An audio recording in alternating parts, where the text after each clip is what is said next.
Alrighty then. Looks like we're in. Hey folks. I am back again. A little sick today. So, excuse the sniffling and the voice problems I'm having. But, I've got a little bit of time to play. Pretending I don't have homework to do. Hey, I forgot that it's not in... I do this every time. Alright, so, let me get right into it today. As I set the game mode to creative mode. So, here is the thing. It can't...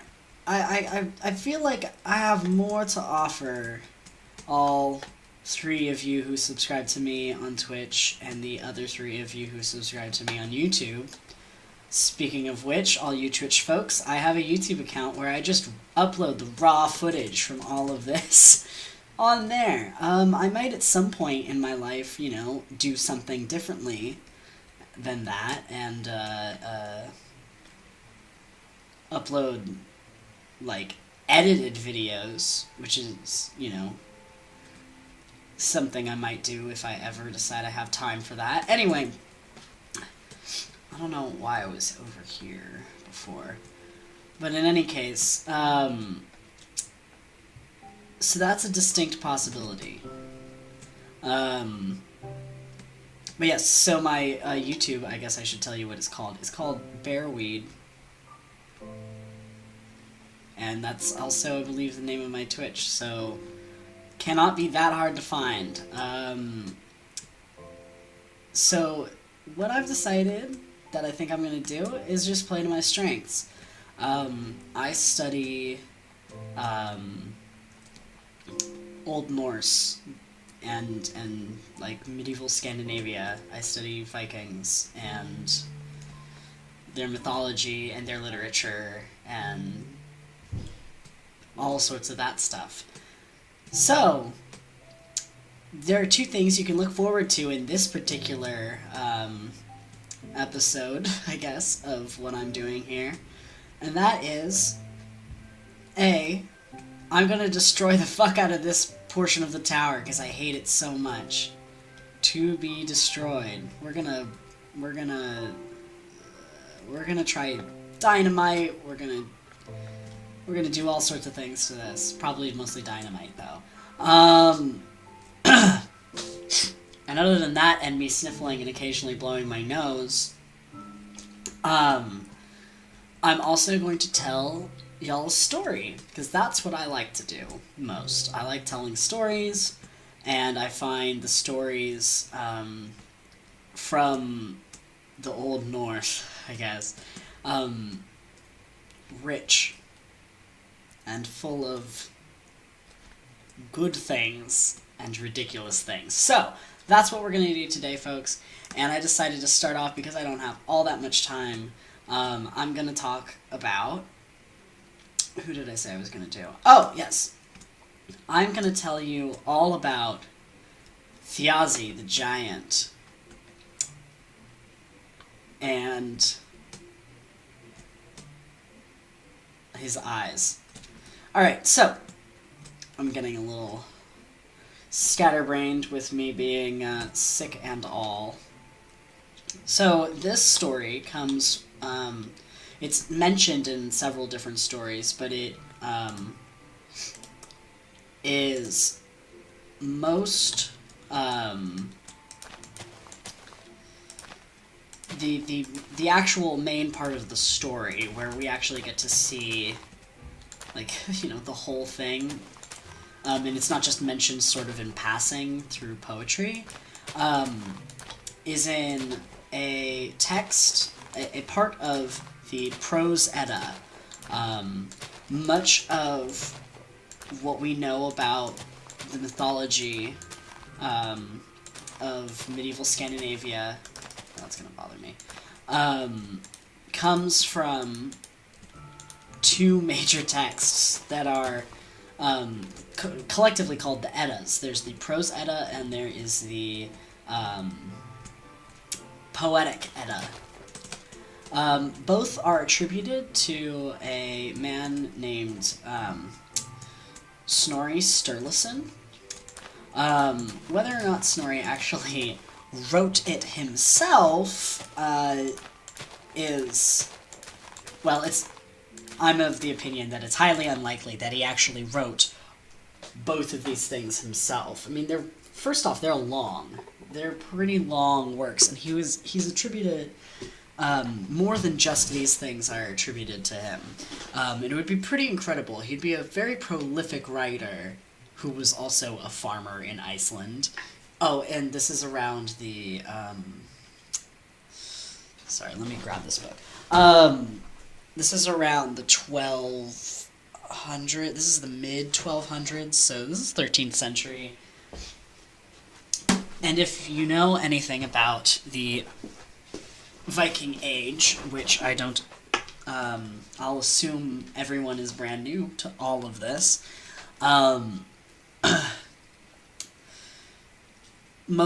Scholars say that the Viking Age is from the attack on Lindisfarne Monastery in 793 to 1066, but not when William the Conqueror showed up to take over England. Actually, a couple weeks before that, when Harald Hardrada from Norway, anyway, a Viking king, essentially, you know, like a Scandinavian king, got killed in the Battle of Stamford Bridge.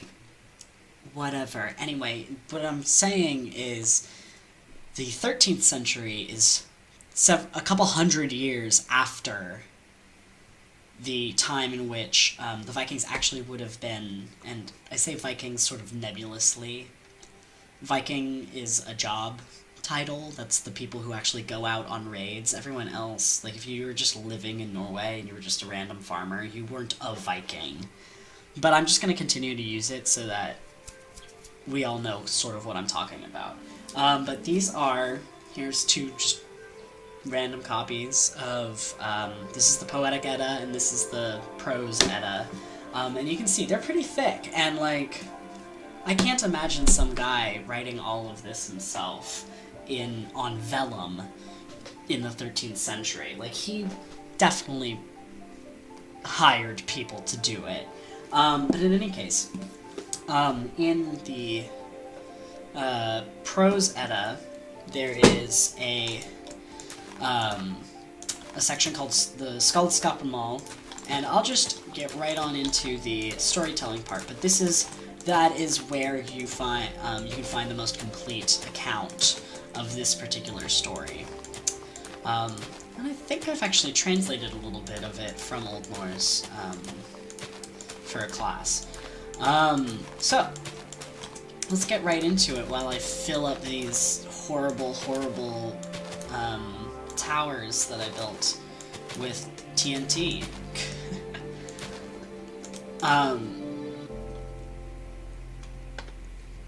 This is gonna be so fun to watch.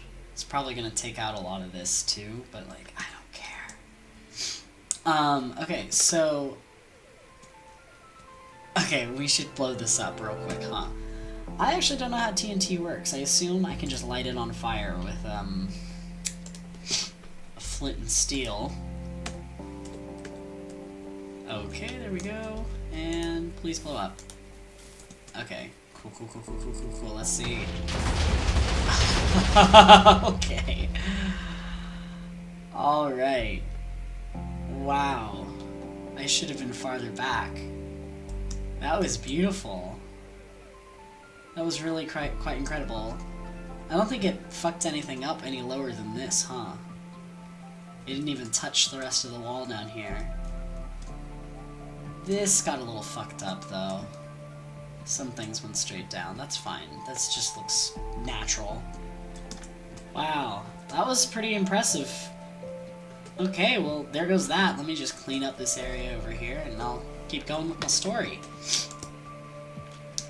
So, where to begin? One day, what is that? Okay, anyway. One day, there were 3 gods walking through the woods. They were going, around through the mountains. It was Honir, Odin, and Loki. And the 3 of them, it doesn't actually really matter what they were doing out there. They were just hanging around, but at one point they got pretty hungry. So they decided to stop by, or rather, they were walking along, and they noticed, they came upon a field where there were a lot of oxen out there grazing, and they decided, well, hey, I'm hungry, there's oxen, let's kill one of these oxen, and eat it, as you do. And so they kill one, and they put it on a spit, and they're gonna roast it. Well, they put it on, they make an earth oven, actually. They can make a small earth oven. So they put the meat in there, and they start trying to cook it, and it's taken quite some time. Like, they keep putting more fuel into the oven, but it's still not, like, nothing is cooking very quickly, and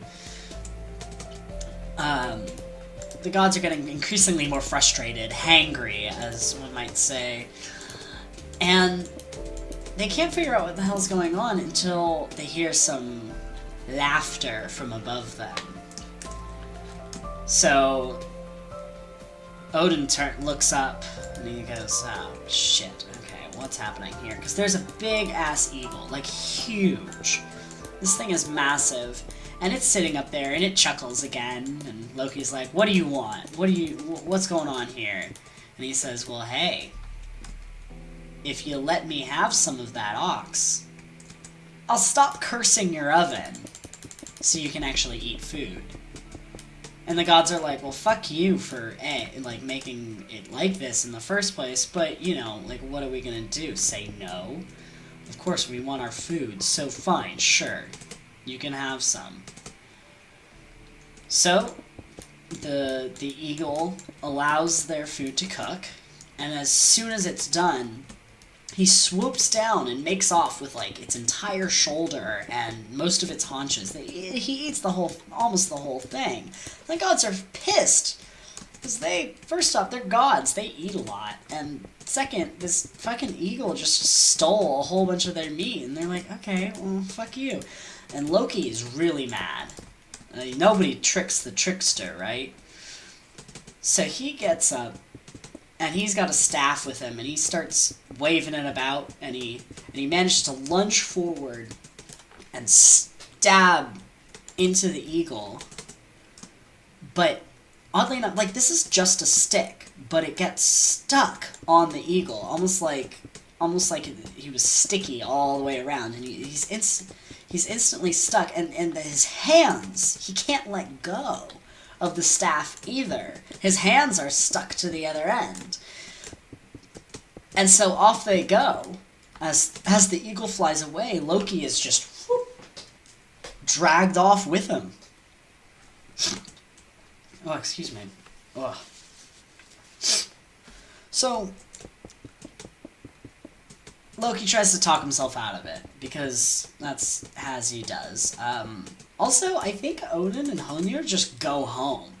They just go back to Asgard. They're like, yep, bye Loki, and they just fucking abandon him, which is so typical. But honestly, I probably would have abandoned Loki too. Let's be real. Okay, so Loki tries to talk himself out of this. And he offers the giant all sorts of things. Like, what could you want? What could you want? Like, you want riches? I got riches. You want something else that I can probably steal? I can steal that for you. Like, come on, dude. Like, I could give you anything your heart desires. Just name it. Just what do you need? And he goes, okay, well, how about you get me Idun, the goddess Idun, and make sure she has her golden apples of youth with her. And Loki's like, okay, what? Like, you want to marry her, right? Like, because that's the thing, right? Like, that's what you want. And he's like, yeah. I want to marry Idun. and I want her magic apples of immortality, of long life. They're not immortality, because the gods do die. They're not immortal. Anyway. And so Loki's like, I don't know if I can swing that. And the giant's like, well, I guess you're with me forever, huh? And so Loki's like, no, I can definitely... I've got a plan. I could definitely do that. And so he tells... Oh, I forgot to mention. I can't believe it. This eagle reveals himself. He's a giant, a Jotun, in the form of an eagle. Because some of the Jotnar can shapeshift. And so, I mean, Loki's no stranger to that. So Loki's like, okay, look, dude. And he... Oh, by the way, the guy's name... The giant introduces himself as Thiazi. So Loki says, okay, Thiazi, here's my plan. We'll get you Idun. We'll get you Idun. Just if you let me go, please, let me out of this, you know, sorry state I'm in.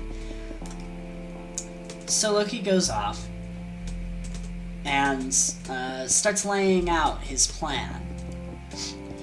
He goes into Idun's chamber. He finds Idun, in any case, and says, hey, I was just going for a stroll in the woods, and I found this apple tree. And Idun's like, shut the fuck up, Loki, I'm busy. And he's like, no, listen, wait, I got something to say. Now, I found this apple tree, and you know what? I was taking a look at those apples, and I think they might be even more spectacular than yours. And Idun's like, excuse me? Have you seen my apples? This is not a dirty joke, by the way. But have you seen my apples? Are you fucking kidding me? My apples are the most marvelous things in the universe. Can those apples, like, keep you from aging? Are you kidding me? Are those apples of youth? Loki was like, well, I don't think so, but, I mean, hey, if you really think your apples are so much better, why don't you come out and compare them? And Idun's like, fine, fuck you, I'll show you how great my apples are. Wait, take me to these apples. Take me to this apple tree. So Loki's like, alright, perfect, great, come just right this way. And he leads her out of Asgard, and they go out to the edge of the forest. And right as they pass into the trees, a great eagle swoops down and snatches up Idun with her apples that she took out to compare, and flies away. And Loki goes, okay, great, there goes. My part of the bargain is done. It's over. I've done my bit. Nothing could possibly go wrong, right? None of this could possibly have any adverse effects. So he just fucking leaves. And the gods don't really notice for a little while. They're kind of like off doing their own things. Nobody really notices, like, oh, where's Idun at? You know, like, she could be anywhere, right? Like, we're not controlling her. Like, she could do whatever she wants. But then one day, Thor storms into, oh, and also, before I continue, I'm embellishing. Like, I'm telling you this story. It's mostly faithful to the original text. But obviously, you can tell I'm embellishing. Anyway, so Thor storms into Odin's hall. The thunder god, angry because his fiery red beard and luscious glowing rocks, his gorgeous red hair is graying. His face is getting wrinkly. His arms are feeling weaker. And Thor thunders in and says, Odin, where's Idun? Where are her apples? My body is failing me. And the other gods are starting to feel it too. They're looking around, they're saying, I feel old. And Odin is slumped in his high seat, looking even older, an old man, than he normally does. And Odin goes, oh, I'm tired, Thor. This must be Loki's doing. They're always out there blaming it on Loki, which is probably the best initial reaction for you to have if you're having to deal with Loki all the time. So they're like, yeah, it's probably Loki's fault. They call in Loki, and he's still feeling pretty fresh. And Odin says, alright, what did you do? And Loki says, what? What do you mean? Oh, Father, you know me. How could, what are you talking about? Of course, I'm your loyal, I'm your loyal subject. We just the other day went hunting went off on a little journey together. We cooked that ox, remember? And he says, yeah, so, what happened to Idun? And he says, I don't really know. And Thor thunders over and grabs onto him, raises him up by the tunic and pushes him up against the wall of the hall and screams in his face, if you don't fix this, well, I'll... Loki, it doesn't matter what you'll do. You're gonna fuck me up. It's fine. Whatever. I'll fix it.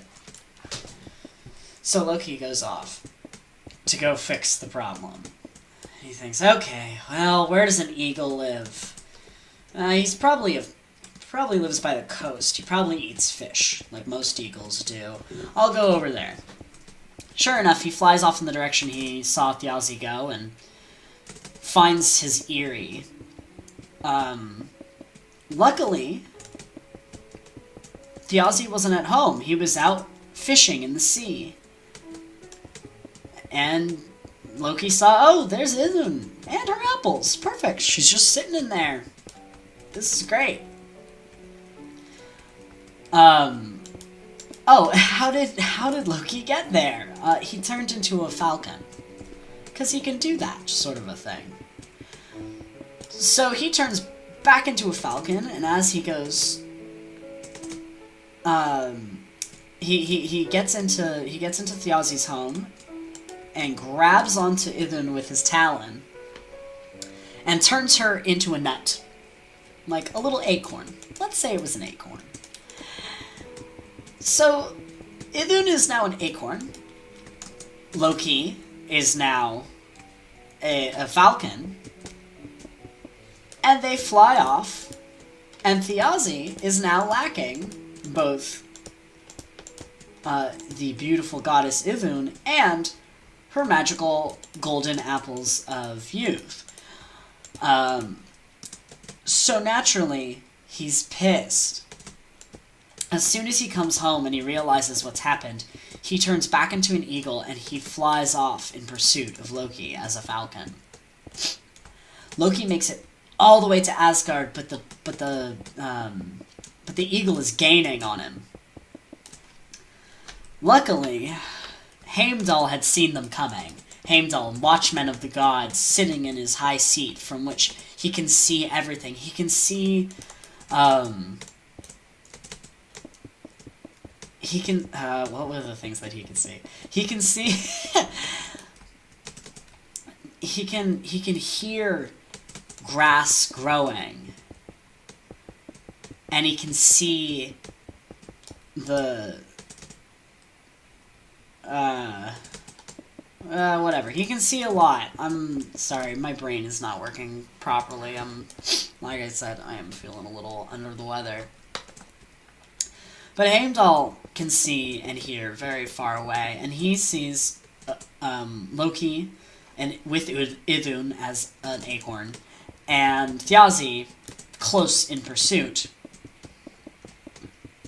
And he gathers the other gods, and they devise a quick plan. and they pile up wood shavings on top of the wall that is the boundary of Asgard. And as Loki gets closer and closer, they prepare themselves to set it ablaze. They light the big fire, and there's now a wall, an extra wall of fire on top of the wall of Asgard. And Loki does essentially this. Actually, I can show you what he does. Let's say that's the wall.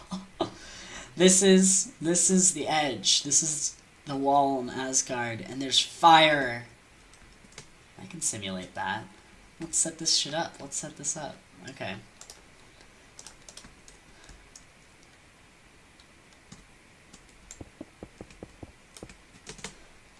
Excuse this brief interruption while I set up a fun little, oh, well,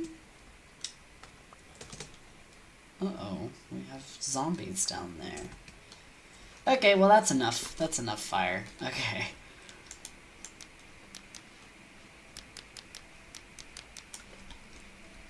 So the gods don't want anything uninvited inside. So they set up a firewall. Get it? Anyway, so they set up this fire, this wall of fire, and Loki comes flying in. Whee! He's a falcon, remember? And if you know anything about falcons, you know that they have a special little trick where they dive bomb. At the drop of a hat, and super fast. So Loki flies up to the edge of the wall and drops down immediately before it. But Thiazi, in the form of an eagle, he's too big, too unmaneuverable, and he flies directly through the fire. His feathers burn in the blaze, and he falls crashing to the ground from a high height. Idun and Loki were both safe. Everything was fine.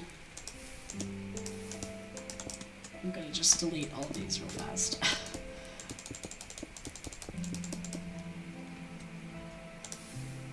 So, Idun and Loki were fine, but Thiazi met his untimely end. Or, you know, timely, depending on whose perspective you're taking. But Thiazi was not a loner. He had family. He had kin. And in the Norse world, in fact, in much of early Germanic cultures, there's this concept that in Old English was known as weregild, and in Old Norse, it's just you need to have compensation. There has to be, and this is not revenge always. It's, you know, vengeance is often how it ends up in sagas, where people kill each other because of these wrongs. They fight each other, they kill each other, all sorts of things like that. But there was also the common practice of if somebody kills someone else, they owe the family of that person, of the killed, they owe that family compensation, often in the form of monetary goods, or you know, lots of silver and gold, or furs, or grain, or rights to the property, or something like that. Like, here, I'll give you this fucking farm, like, whatever. I killed this guy, and I have money to be able to pay for it. In other instances, you would get outlawed for killing like that. But in this case, Thiazi's daughter, Skathi, shows up, dressed in her father's armor. She puts on her father's armor, dons his weapons, and makes her way to Asgard, ready to claim her compensation, or to demand a fight. And she gets there, and the gods say, okay, well, you know what? You're right. We owe you. We owe you for killing your dad. What would you like? And she said, I want 3 things. And they offered. Or did they offer? Well, in any case, I'm going to dramatize it. I want 3 things. 1, I want to marry. I want a husband. I want to marry one of the gods. This is most marriages at this time are political anyway. And marrying an Aesir, oof. That came with perks. She said, I want to marry one of the gods. She also said, I want something that I don't think you could... I want you to do something that I don't think is possible for you to do. I want you to make me laugh. My life has been sad ever since my father died, ever since you killed him. So you must make me laugh before I leave here today. And the 3rd thing, my father stole your golden apples of youth. He wanted to live forever. Find me some way to make at least part of his dream come true. In answer to the first request, the god said, that is perfectly reasonable, but we're not gonna just give you one of the gods, plus none of them actually really want to marry you all that much. So, you may choose a husband from one of our number, but you must choose based solely on their feet. Skadi said, well, this is good enough for me. The male Aesir stand behind a curtain with just their feet showing. And Skadi walks around and she sees, okay, those feet are beautiful. They're smooth, shining, almost golden. This must be the feet of Balder, the bright god, the beautiful god. He's by far the most beautiful god, and he's strong and has a lot of potential. So she chooses those feet. As it turns out, it wasn't Balder at all, but Njordur, the god of the sea. His feet, rubbed smooth of all calluses, beautiful by the sand, as he walks barefoot along the beaches. Their marriage was not very happy, actually. They ended up, divorcing, I'm pretty sure. Anyway, so she marries Njordur, god of the sea. How about my next request, she says. You must make me laugh. So Thor came over, and he tried his joke. He only has the one, not the brightest. It didn't even begin to make her laugh. The other gods and goddesses all try. Sif comes up. Freyr and Freya do a little bit together.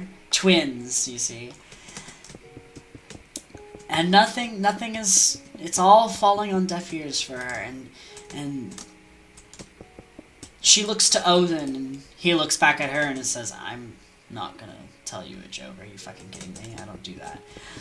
So, finally, Loki comes forward and is like, really? Y'all think you can tell a joke that's funny enough? No. This is my wheelhouse. I got this. So Loki comes forward and he's like, I hang out with giants all the time. Fuck, my mother was a giantess. I got this shit. And he comes forward and he makes himself huge. He grows and grows and grows. And he grabs a goat. And he drops his pants. This does not sound like it's going good places, does it? It just goes really weird places. He takes the goat, and he ties the goat to his testicles. Yes. He just ties the goat to his testicles. Now he's huge, so it's small, I guess. And then dances around. He does a fun little dance, and then stumbles and falls into Skadi's lap, and she can't help but let out a giant guffaw. It's the funniest thing she's seen in a long time. And you know what? Honestly, it probably was. That, even just imagining it, that is quite the sight. So they've fulfilled 2 of her tasks. Skadi has gotten most of her compensation. And the gods are trying to figure out what they're going to do about the last thing. Now Odin, the Allfather, the Wise One, the Hanged God, maker of poetry, stealer of the giant's mead, he comes forward. And I don't know where he got them, but he steps forward and he scoops the eyes out of Thiazi's corpse. The eyes of the great eagle. And he casts them into the sky. My mouse stopped working. That's really fun. Hello. So he takes the eyes of Thiazi and he casts them into this night sky. And they stick. And they're still there. If you've ever heard of Castor and Pollux, the twins, though that is a southern invention. That is not what they see in the north. No, they see the 2 stars that are now named Castor and Pollux as the eyes, the pair of eyes of Thiazi the giant, forever in the sky, forever reminding us of this story and how the gods kill often, but sometimes hold themselves to their own standards and are just enough to provide compensation for those killings.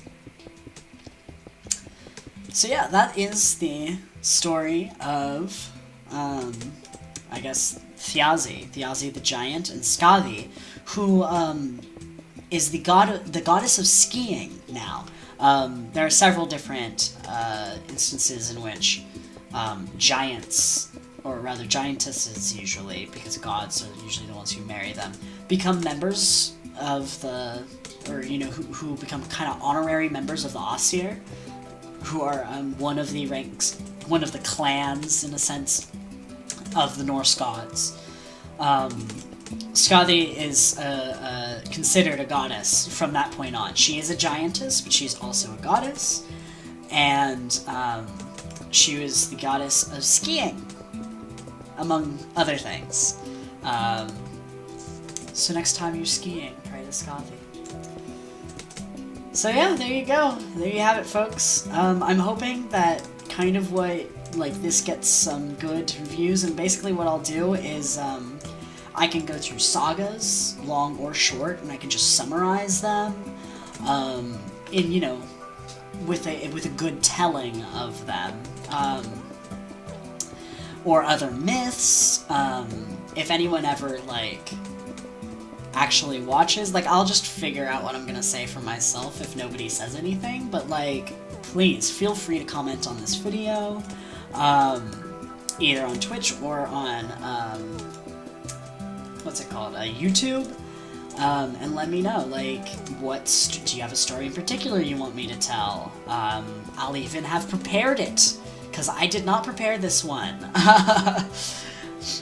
But yeah, if you just give me some heads up as to what sounds interesting to you, what you want to know more about. I'm not an endless font of knowledge, but I am learning, and I know I definitely have access to resources that many do not. So let me know if that was interesting, if you want to hear more, all that jazz. In the meantime, I'm going to continue to just build these walls into... Wow, yeah, this is like some ultra industrial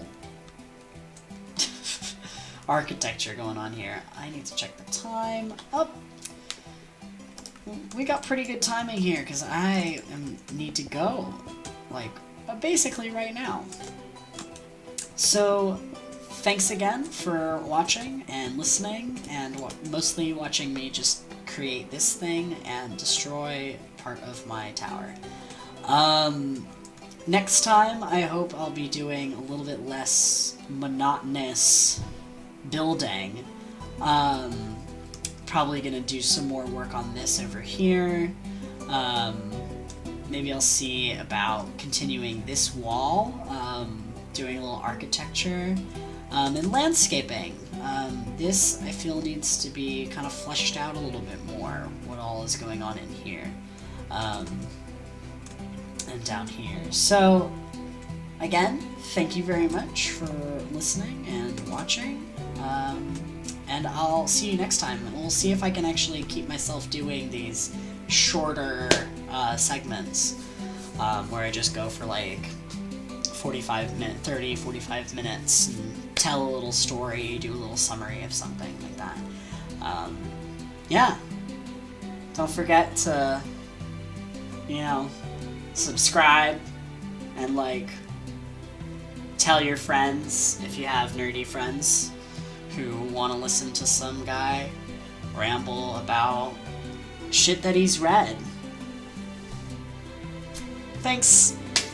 See y'all. Oh, I guess I should really. This is super not awkward at all. Bye!